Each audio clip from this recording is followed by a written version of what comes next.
कुछ साल पहले लालू यादव जी ने एक बात बोली थी कि हमारी जो बहन ममता है ना, वो कोई मामूली आदमी नहीं है, बहुत मजबूत आदमी है। और आज ममता दीदी ने वो साबित कर दिखाया है। आज यानी 4 फरवरी 2026 को इतिहास रच दिया है ममता दीदी ने। कोई भी स्टेट का सिटिंग चीफ मिनिस्टर अपना खुद का केस लड़ने के लिए आज सुप्रीम कोर्ट पहुंचा था, पहली बार इंडियन हिस्ट्री में। और वो थी वेस्ट बंगाल की sitting chief minister Mamata Banerjee.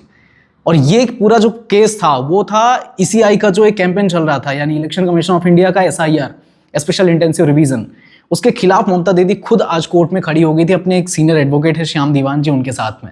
और पूरी एडवोकेट्स की पूरी फौज। ममता दी का बोलना था कि as a citizen, as a law की पढ़ाई करने वाली होने के नाते मैं अपनी लड़ाई खुद लड़ना चाहती हूँ। और इसके जरिए एक मैसेज भी था कि जब उन्होंने बोली भी ये चीज़ कि जब पर्दे के पीछे बहुत सारी चीज़ें चल रही होती हैं तो हम जैसे जो नॉर्मल सिटीजन्स होते हैं इंडिया के, उनको सामने आके लड़ाई लड़नी पड़ती है। पता नहीं कौन सी ये नॉर्मल आदमी है, बट ठीक है, खैर उन्होंने बोला है तो होगा ही। इस पूरे मुद्दे के दौरान जो ममता दीदी ने एक टर्म यूज़ करा, उन्होंने बोला कि डेमोक्रेसी खतरे में आ जाएगी अगर ये सारी चीज़ें ऐसी ही चलती रहीं। दूसरी चीज़ ये थी कि 58 लाख वोटर्स का जो नाम था वो वोटर लिस्ट से हटा दिया गया है SIR के चलते।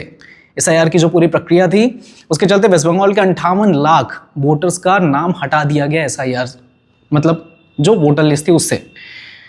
तीसरी चीज़ ये थी कि जो ममता दीदी ने बोली वहाँ पे कि डेमोक्रेसी और इन सब के बाद में कि बीजेपी का ये षड्यंत्र है और हमारा जो वकील है आप उसको बोलने नहीं दे रहे हैं, सामने वाला जो ओपोनेंट है वो दिए जा रहा है, पहले जा रहा है, बिल्कुल हम कैसे शांत रह सकते हैं।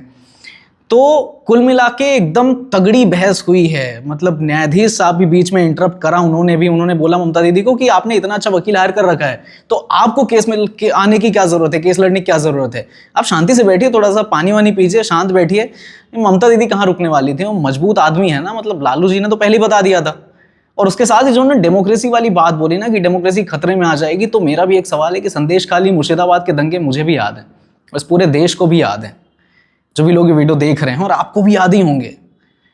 तो बंगाल में अगर डेमोक्रेसी खतरे में आ जाएगी तो इसका मतलब है कि कहीं ना कहीं थोड़ी सी तो गड़बड़ है। बाकी डिबेट अच्छी थी। अब इस केस की अगली सुनवाई 9 तारीख को होनी है। बाकी ममता दीदी मजबूत आदमी है, बहुत ज़्यादा मजबूत, बहुत ज़्यादा। लालू जी आप, and what do you think? Let me know in the comment section. जय हिंद।